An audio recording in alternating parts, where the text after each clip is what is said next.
The evening of Saturday, June 23rd, and later that night, and then early Sunday, June 24th, 2018, we had a prayer meeting out here in the country, and we were praying about a particular situation that had come to our attention, and we wanted it to be handled in the best way possible. And we were all sitting in a circle praying once we got past the chit-chat and small talk. We were all in agreement, and one of us was leading the prayer.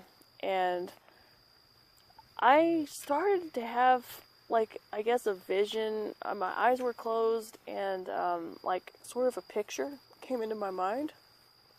And the picture was something I'd never seen before. It was a pair of eyes. Like I said, my eyes were closed. It was a pair of eyes, but it was like a face that was right up face to face with mine, like almost nose to nose, just almost like our foreheads were touching. And it was like owl's eyes, but it wasn't like most owls that have the gold ring around their eyes, the iris, I guess. They were all black, and the feathers around the eyes were a white or whitish, really light or light gray color. And as I continued to see this picture in my head, the eyes slowly changed shape and morphed into human eyes, like blue or light green colored human eyes. And then they slowly changed and morphed into shape again, like big black, almond-shaped, all-black alien type of eyes, like you see in the drawings and depictions. And just like with dark-colored skin around them, and just two tiny little white points, one in each one for moisture reflection. And it was really weird, and I wanted to open my eyes to get away from this vision because it was very uncomfortable. But I felt like I should stare it down and stand my ground, more or less. So I did for a while. And it got to be so intense that I actually interrupted the prayer and said, "Hey, I see this. Maybe it means something." And we prayed a little bit more. We took a break for a minute. We all decided to go outside. The first thing we did was go to the Connex, because I said I tend to pray pretty heavy in the Connex. And we went to the Connex. The storage unit. And the dog started freaking out. Dog started screaming Bloody Mary. So we go to see what she's doing. That's pretty interesting. Got her head stuck in between the gate, or in between the fence and the house, which is unusual for her. She'd never done that before. And then he's seen something after that. More like I felt something, that hunted feeling from somewhere in the back. Like that open feeling back behind the house. Just said that, like something was watching us, and the dog of yours, she ran up to me when I called her over. Otherwise, she was looking kind of like the same direction I felt being looked at. And when I called her over to me, she ran up next to me, of course inside the fence and everything, but looked in the exact same area I was still getting that feeling from.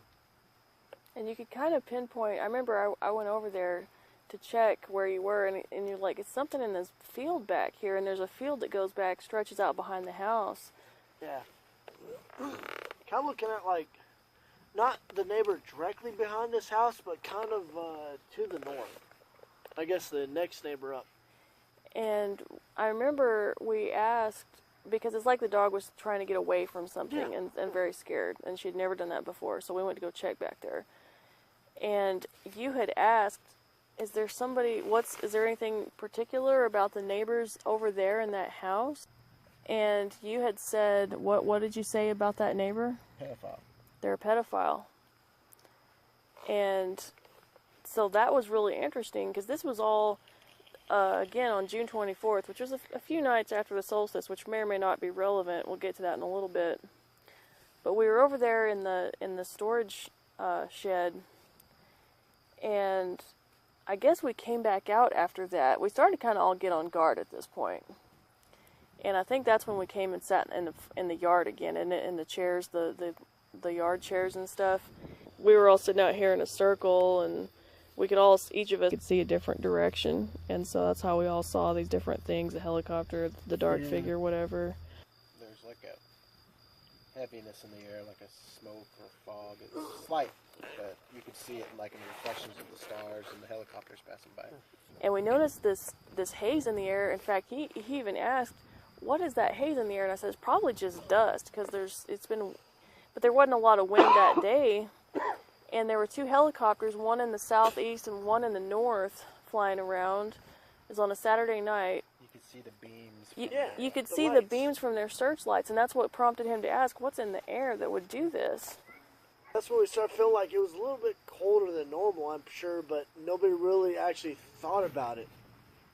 It just seemed like it got, like, uncomfortably cold outside. I had to go inside and grab a vest to stay a little warmer. So, okay, Right. so you went inside and got a vest. I think when a lot of people get together and they pray, or any other thing like that, they're opening themselves up and, yeah, putting out just a lot of energy. Right. And I think that certain things are attracted to that energy. I think so too, and I think you're onto something, because when we came out here, I don't know at what point it was, but you said you saw a dark figure run behind his truck. Yeah, it was like an hour later. It was like an hour later. Seen something run on the other side of his car. And of course, I went out there and I had my knife on me, my big knife on me, and like someone just drawing me back that way, like kind of like directly, what is it, east of us? The neighbor right behind us. East is that way. Yeah, so the neighbor right behind of us, like they have a shed back there. Someone's drawing me back there at that time. Well, I mean, whenever he went over there, though, the dogs, that direction that I seen it running, Towards the south. the dogs started like all going crazy. The neighbor dog started going crazy, and that was really weird. So we knew there was something pretty much tangible at that point. Well, like 100, 150 feet away, where those dogs are at, about, I want to say about 200 feet away. Past a big tree. Yeah, way past everything in the dark, no lights, no nothing. About 200 feet away, those dogs started going nuts. Which is in the same direction you said you seen that shadow moving.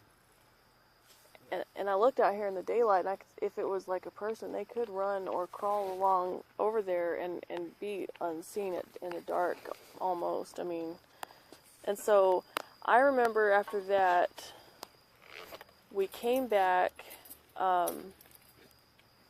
let's see, it got cold. At this point, we were all kind of on guard. We were all looking around. We started smelling things. Well, you remember, I think I asked you actually if anybody smells what smells like burnt hair. Mm-hmm. And it was what, like a north blowing breeze? We or all something did, like that? and there was nothing over there that should create that smell. At first, I thought it was like a burnt hair smell. A pungent, burnt hair smell. And I smelled that too. Every now and then we would smell that. It wasn't until later that our friend brought up the fact that it's a skunk smell. Mm-hmm. Just that putrid odor of a skunk smell. Yeah. When we started thinking, it's like, you know what? That kind of does smell like burnt hair. It's just a more pungent than what we smelled, but it has that burnt hair odor. And he felt like fear was being projected onto Yeah. him. Like someone was trying to make me afraid. I just smelled death. And then you smelt death, and I think we all smelt a skunk at the same time. Yeah, I think that's what we thought of it later. It was like, it just had that skunky smell to it. Well, they do say that demons put off a sulfuric odor. Yeah. Right. This was like a skunk, and I've heard that. Well, I've heard this about, like I guess you say Bigfoot type of creatures. I don't know. And so we smelled this, and I know at some point I heard the sound like a baby crying over in the field to the north behind that yard over there. And it was in the middle of the night, and it was pretty late. It was like 1:30 in the morning. Why would there be a baby crying by itself in the middle of a field? So I didn't go check it out. And it didn't sound exactly like a normal baby crying. It was a little bit off. It was like, A higher pitch. I thought it was a little bit lower pitch. I kind of thought It was just a little yeah, different yeah. it was just a little different, and it was muffled sounding. And kind of fake, like something with a deeper voice or sound was trying to make like a higher pitched sound, kind of a meh, meh, meh. Like it was trying to mimic a human baby. I don't know. It was kind of like that. I thought it might have been like maybe a goat or something or some other kind of stock animal, but there were no, there was no livestock animals anywhere around there at all. Then I also heard later at some point, it sounded like a tropical bird in a tree way over somewhere. Actually, I did go and I had a pistol in my hand just because it made me feel better, if nothing else. I had my pistol because I thought, well, even if it's not a, of course we hope it's not a person or anything, but it could be like, there's wild hogs and some dangerous animals sometimes out in the country, so. Yeah. I remember because it was cold out here, and mind you, this is June 24th in the Texas Panhandle, and I was shivering because I remember thinking, if I have to use this pistol, I'm not going to be very good with it because I'm shivering, and so I guess what it all came down to when we were sat out here in the yard chairs looking, somebody had seen Mars, the planet, and made sure you did, and you said it was. I brought my star chart app, and it showed Mars was in the Sea Goat. Capricorn? Yeah, I think so. Yeah, the Sea Goat constellation is what it showed in the star chart. So we have a ram's head, was like Aries, is associated with Mars, and then a goat, the Capricorn, sea goat type of constellation. It all goes to this horned head type of theme, I guess you could say. It was really interesting, and I think that the praying did kind of put out a certain energy, and we all were on the lookout and saw it look like shadow kind of things moving around, and there was a time when our buddies, I guess if you will, his fiance, like we're all out front of the house. Of course, the front light was off. A little bit early in the night, I was in the driveway, and just out of my peripheral vision, I just see this shadow moving between the Connex box on the north side of the house and the house itself. Like some shadow, just big shadow, step out. And I looked over that way. I didn't see it. Just something in my peripheral vision. A big shadow moved out real quick. I looked over and I called her over to us, told her to stay by us as I went that way. And I think this is before we realized it started getting really cold and everything. And a little bit earlier during all this stuff. Yeah, there's just like a big shadow just came between the house and their little storage Connex box or trailer. And just, I don't know, it's just weird. did it have a shape to it? Was it human it's shape? peripheral vision. All I seen was just something dark move out real quick. At what time did all this happen? About 1:30 or 2 in the morning. Oh. It was late. There you go, the witching hour. That's what he was saying. I mentioned that earlier, like, mythology, I guess, if you will, says the witching hour is between midnight 59 and 1 a.m. And I really don't know how long any of this took because none of us looked at our clocks. We were so busy keeping an eye out and just being vigilant. We just really didn't know what time it actually was until it all ended around 2 a.m. And his fiance was, I don't know how seriously she took it. She probably thought we were all kind of weird. Yeah. But I know what I smelled, and I smelled 3 separate smells. Or for sure 2. I smelled the burned hair for sure. I for sure smelled skunk smell. And we saw little creatures running around, which is in the country, that's normal.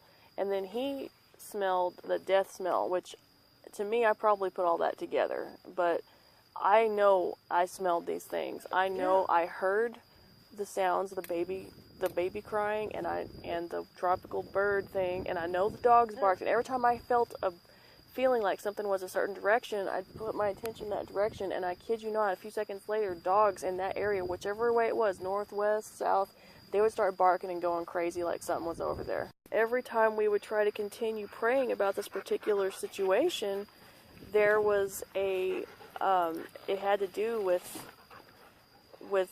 a, I guess you could call it a form of sexual abuse. Yeah, that.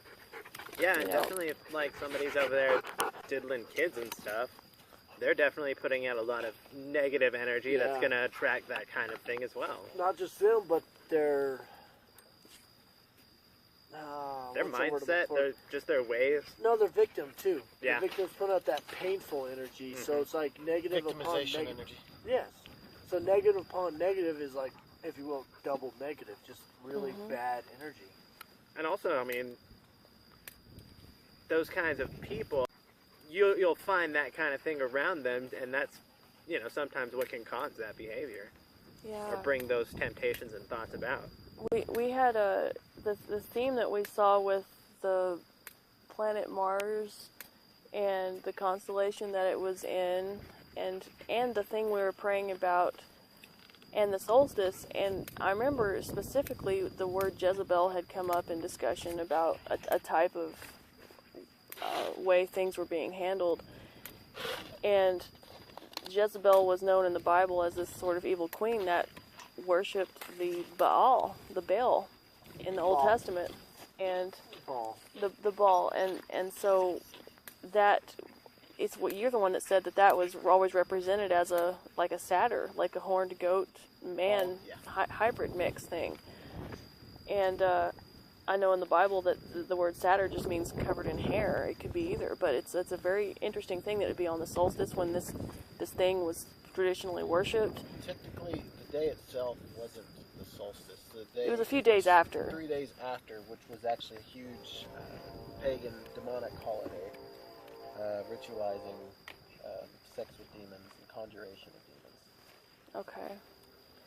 They used to just consider the solstice as a period of time where the worlds are thinned, the planes between worlds. So, yeah.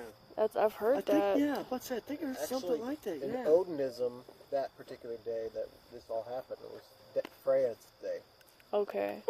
And that's what the ball is called El, and it's associated with sex also. Well, heck, do y'all think? 'Cause remember, during this weekend it was Pride Fest out there in the city and everything. As of course we live south of the city. Do you think anything had to do with that? No. Well, I mean, Biblically speaking, that's like a prohibited type of behavior, and even if it doesn't, it would be along a sexual prohibited theme. I could see how that could be part of it. and we're saying like the satyrs and everything, like ball and everything. They dealt with sex, like fornication, and it dealt with minors, dealt with just anything and everything that The dealt. biggest way to worship Baal is sexual impurity. Thank you. Yeah, Right there. Yeah. And isn't Pride Fest kind of revolving around that? It doesn't matter what sex it is. The fact that that's what it is, that recognition of, I guess, having sex with the form you want to have sex with. Yeah, it's all about sex with no Bounds. no constraints, no. I could see how that would have something to do with it, or it's just got a lot of energy to it.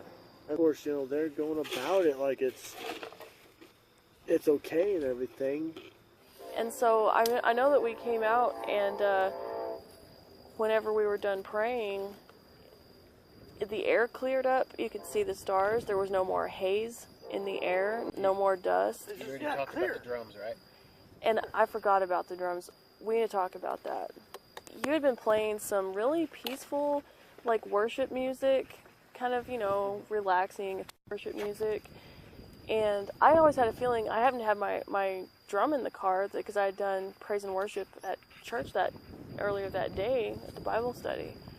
And I felt like I should go get it, but every time I was going to go get it out of the vehicle, something else would distract us, or we'd hear the baby crying sound, or see a dark shadow move, or something. And that's whenever he and I went to go check out the sounds we heard and try to pinpoint where they were coming from in the back while you were in the storage shed. And when we came back, and I had my pistol and he was looking around and everything, we came back in there and you had changed the music to a very rhythmic type of music you were playing on your phone. A war song. Like a war song. I actually sat there and I just walked back. You feel anything? I said, yep, I gotta do something. Change it. She goes, I'm gonna get my drums. And by then I'd already clicked on my tribal music. Yeah. My war music. And I went and got my drum and I started playing a rhythm on it. Yeah, and it brought us all into a different mindset. That rhythm for me, like, while y'all are in the Connex, the trailer, and I was out front, just like looking and watching and just, if you will, trying to protect y'all no matter what, just do everything I could to try to protect y'all in case anything did show up.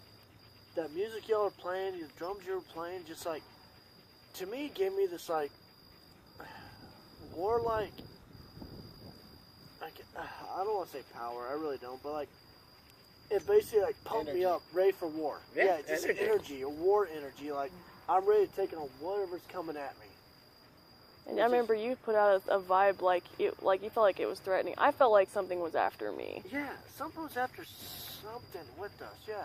And I had felt hunted before too, and I do not like that feeling. And I'd had weird experiences happen before, and I felt like whatever it was out here.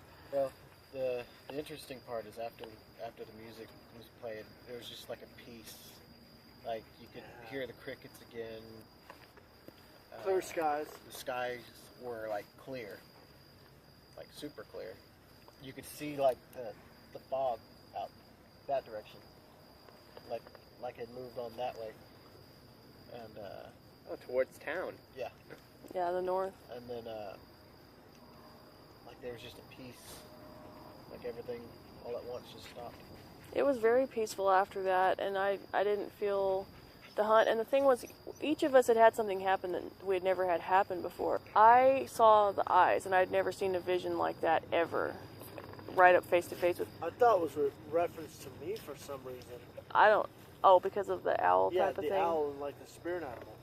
Well, I didn't. I wondered that, but then I learned that Lilith, the night owl, in that Isaiah, I think it's Isaiah 34, talking about the night, the screech owl, and the satyr and the wilderness locations. And satyr just means hairy, and Lilith, the night monster, is, that word Lilit is translated as screech owl, and that was something that I realized also may be like a Jezebel or a sexual abuse ritual type of a thing related with that, because he felt fear projected onto him. You felt fear projected onto you at different times, which you had never had happen before, right? Exactly. Like I had my knife in my hand. Like, just something told me originally before really any of this started happening. Like, we're just having a good time talking. Just like something deep inside me told me to grab my knife from my truck, like my big knife. So that's why I ran out there, just grabbed it. I thought it was weird as hell. Just something told me, grab my knife. And we were all comfortably sitting in chairs in the front yard, in just lawn talking, chairs. just having a good time. There was no threat at all, Yeah. but something told him to get that. He Yeah. felt he should. And something told me, go grab your knife. Just something deep inside told me to grab something to protect with. Not, like, I have a gun in my truck. Didn't tell me to grab my gun. Someone told me to grab my knife, my big old knife, my iron-bladed knife. And I had it on me for, what, like 30 minutes or so before all this really started happening? It was quite a while before. Well, it's steel, but it has Yeah. iron in the alloy.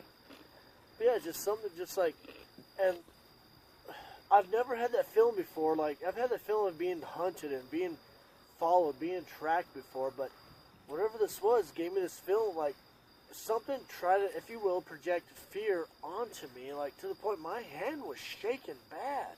Yours And I was had to- too. Yeah, and I had to grip my knife harder than heck just to stop my arm and my hand from shaking.